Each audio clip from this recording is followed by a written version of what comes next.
Good evening. Welcome to South Asia Newsline. I'm Surabhi Sharma. Here are the top stories we are tracking for you on Thursday, the 25th of April. Two terrorists neutralized in encounter in India's Jammu and Kashmir.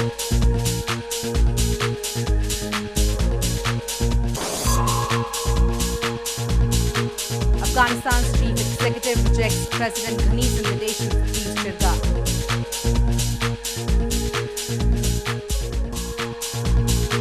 An explosion in Sri Lanka's Pugoda town, no casualties reported.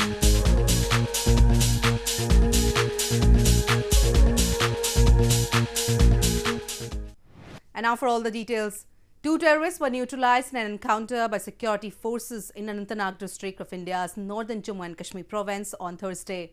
This came a day after Indian Army claimed that a total of 41 terrorists have been gunned down in the province post the deadly Pulwama terror attack in February. Security forces gunned down two terrorists in an encounter in Anantnag district of India's northern Jammu and Kashmir province on Thursday. The encounter broke out after security forces cordoned off an area in Bijbihara town in Anantnag based on specific inputs about the presence of the terrorists. A senior police official said that both the terrorists belonged to Pakistan-based Hizbul Mujahideen terror outfit. One AK-47, a self-loading rifle and a huge quantity of ammunition were also recovered from their possession. One AK-47 and one SLR and a huge quantity of ammunition has been captured from their possession. Both of them belong to Hizbul Mujahideen and they've been active. One was active since 2017 and the other one became active in June 2018. Since the deadly Pulwama terror attack on February 14th, Indian security forces have claimed to have neutralized more than 24 terrorists in Jammu and Kashmir. India has long accused neighbouring Pakistan of harbouring terrorists to use them as proxy to mount attacks on Indian soil. Pakistan, however, denies the allegations. Indian Prime Minister Narendra Modi on Thursday held a mega roadshow in Varanasi city of India's northern Uttar Pradesh province, a day before filing his nomination from the constituency. The Prime Minister began the roadshow by garlanding the statue of Indian freedom fighter Pandit Madan Mohan Malviya outside the gate of Banaras Hindu University. He was later scheduled to perform special prayers at the banks of river Ganges in the city. The general election, which has 7 phases, began on April 11th and will end on May 19th. Varanasi will go to polls in the final phase on May 19th. Votes will be counted on May 23rd.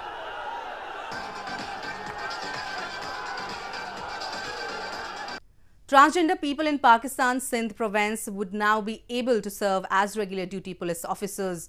A senior police official said that it was time to offer more opportunities to a group relegated to menial jobs in the government. Transgender people in Pakistan's Sindh province would be able to serve as regular duty police officers, a senior police official said, adding that it was time to offer more opportunities to a group relegated to menial jobs in government. After years of sometimes brutal persecution, transgender Pakistanis gained legal recognition in 2009 when the Supreme Court granted them special status with rights equal to other citizens. Transgender activists say that while discrimination still persists, the move to allow transgender police recruits would be a significant step for the community. यहाँ mandatory इनको लाना शुरू करें और इनकी जो education है उस हिसाब से इनको एडजस्ट करेंगे. अगर कोई BA है, कोई MA है, कोई पढ़ा लिखा है, ज़रूर हम उसको जो अच्छे ओहदे हैं आए कम्पीट करें और उसको हम स्पेस देंगे, फैसिलिटेट करेंगे. विल ट्राई टू रिलैक्स ताकि वो मेन स्ट्रीम में आए. अगर आप कोई भी रिपोर्ट लिखवाने जाते हो पुलिस स्टेशन तो उनके जो बिहेवियर होते हैं, जो क्वेश्चंस होते हैं वो बहुत हर्ट करते हैं हमें, क्योंकि हम एक कंप्लेन एक मुसीबत को लेकर या किसी भी इशू को लेके जाते हैं और वो सवालात वो इशू के ज़रिए नहीं होते हैं, बल्कि वो सवालात होते हैं हमारे जेंडर के लिए जो कि ट्रांस फ्रेंडली बिल्कुल नहीं होते, जो हर्ट करते हैं हमें. इसलिए मैं चाहती हूँ कि मैं पुलिस में जाऊँ और मैं इन सब चीज़ों को काफ़ी हद तक बेहतर करूँ, और मैं ही नहीं, काफ़ी सारी और ट्रांसजेंडर्स भी जाएँ. In 2009, the Pakistan Supreme Court had ruled that transgender people could receive national identity cards as a third sex, and in 2017 the government issued its first passport with a transgender category.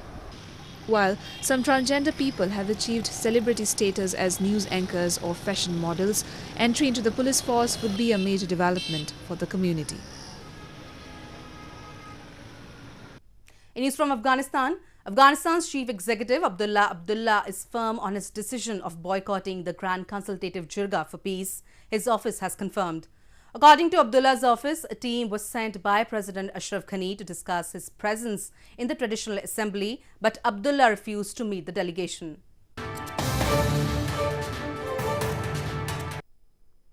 Afghanistan's Chief Executive Abdullah is firm on his decision of boycotting the Grand Consultative Jirga for Peace, his office has confirmed. Head of Abdullah's office, Abdul Kahar Abid, has said that Abdullah has been invited by the presidential palace to attend the event, but he has rejected the invitation. Abid added, a team was sent by President Ashraf Ghani to discuss his presence in the Jirga, but Abdullah refused to meet the delegation. تقاضا شده بدون شک یک هیئتی از طرف از اونا فکر میکنم تنظیم شده برای مذاکره حتی از آدرس‌های کلانتر هیچ نوع مذاکره در میان نیست با مو اعلامیه که نشر کردن قاطعانه به مو استاد هستن. So far, 8 election teams, including Abdullah's ticket, have boycotted the Peace Jirga, which is an assembly of almost 3,000 delegates who will discuss a unified stance on peace. Meanwhile, a member of the Peace Jirga's organizing committee said they have made all the preparations to transfer all the delegates from across the country to Kabul by Afghan National Army helicopters and civilian airplanes. The Jirga has been scheduled for April 29th. In news from Sri Lanka, an explosion occurred in Pugoda town in Sri Lanka on Thursday, but there was no casualties, the police said. The blast came at a time of high tension in Sri Lanka following the Easter Sunday bombings that killed at least 359 people and wounded about 500.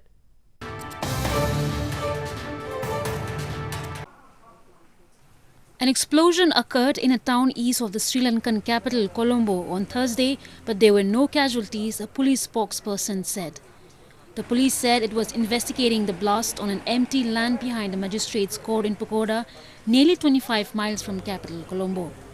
The blast was not a controlled explosion like other blasts in recent days, officials said.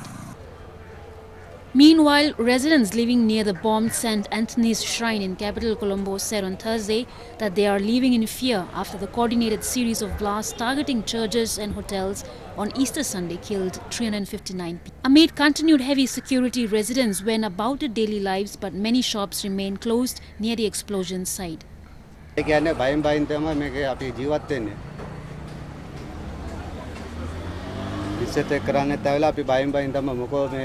කවුරු මොනාරි පාර්සලෙත් එක්ක ආවිලා ticket එකක් ගද්දිත් අපි බයෙන් ඉන්නේ මොකද්ද මෙතන වෙන්න යන්නේ කියලා ඈ ඒ කියන්නේ හැමදාම දකින මූණවල දැක්කම දැන් අපිට බයයි මොකද කොච්චි කඩේ කියන්නේ අපි බය නැතුව ජීවත් වුණ තැනක් මේක ඒ කියන්නේ කවුරු උනතර ಜಾති ભેදයක් නැතුව මෙතන ඇවිල්ලා යන තැනක් මේක දැන් ಜಾති අවුරුල ඔක්කොම අවුස්සලා තියෙන්නේ.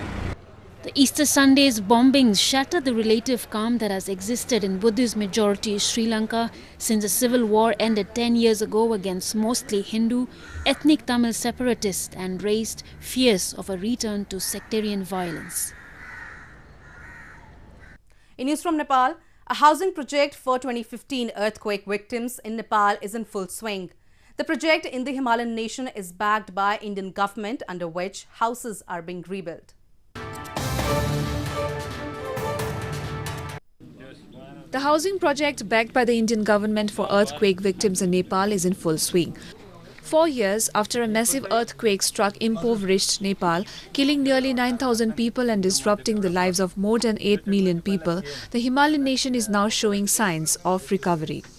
With the assistance from India, houses are being rebuilt under Nepal House Reconstruction Project in partnership with the United Nations Development Programme.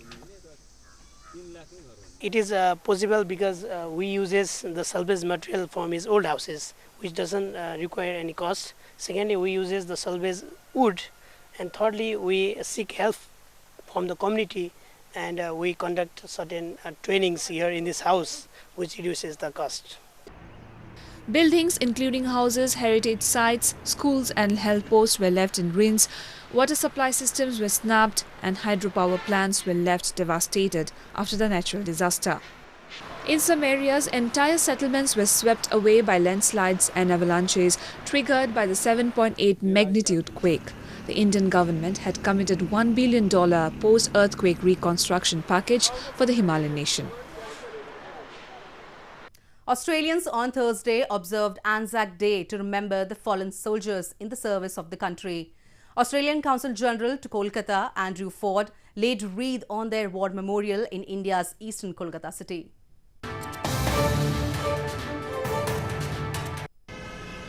Australians marked Anzac Day on Thursday in India's eastern Kolkata city to remember the fallen soldiers in the service of the country. Australian Consul General to Kolkata, Andrew Ford, laid wreath on the war memorial of New Zealand and Australian soldiers. Anzac Day commemorates the bloody battle on the Gallipoli Peninsula in Turkey during First World War. On April 25, 1915, thousands of troops from the Australian and New Zealand Army Corps, or ANZAC, were among a larger Allied force that landed on the narrow beaches of the Gallipoli Peninsula, an ill-fated campaign that claimed more than 130,000 lives. So every year we celebrate services all over the world to remember the sacrifices made by young men and women on behalf of their country in war. So this is a very important day in the Australian calendar and in the New Zealand calendar. And it's very special to be able to hold this ceremony here in Calcutta, which was also in the theatre of war in the Second World War. While the Gallipoli campaign against the Turks failed, the landing date of April 25th has become a major day of remembrance in Australia and New Zealand for their troops killed in all military conflicts. A Tong Il Mudo Championship was recently organized in Srinagar city of India's Jammu and Kashmir province, in which more than 500 students participated. The championship was aimed at providing a platform to the budding local players to learn new skills from international martial art trainers. With an objective of attracting more and more youth towards sports, the 4th edition of Tong Il Mudo Championship was recently organized in Srinagar city of India's northern Jammu and Kashmir province. Around 500 students hailing from different educational institutions of the province participated in the championship and displayed their martial arts skills in front of a jam-packed audience at SK Indoor Stadium in the city. The championship was aimed at providing a platform to the budding local players to learn new skills from international martial art trainers. जो लड़कियां खास करके उनके लिए जो है martial arts बहुत ज़रूरी है। आजकल के दौर में हम देखते हैं कि क्या हो रहा है लड़कियों के साथ, बाहर नहीं निकल पाते हैं वो, और आधी लड़की जो है उनके घर वाले उनको सपोर्ट नहीं करते हैं। मैं कहना चाहूँगी कि उनको सपोर्ट करें ताकि वो भी इस फील्ड में आए और आगे जाके वो भी अपने माँ बाप का नाम रोशन करें। The local players appreciated the efforts of the organizers as it will enhance their sporting skills and they can also display their talent at the national and international level. Well, that's the way it was in South Asia this evening. Before we conclude, the top stories once again. 2 terrorists neutralized in encounter in India's Jammu and Kashmir.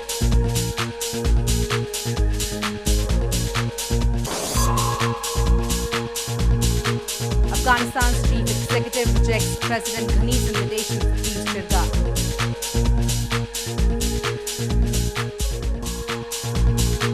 An explosion in Sri Lanka's Pugoda town, no casualties reported.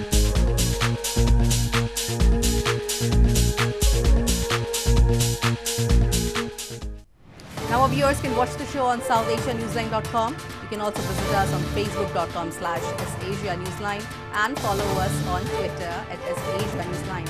That's all in tonight's edition. We will see you same time tomorrow. Good night.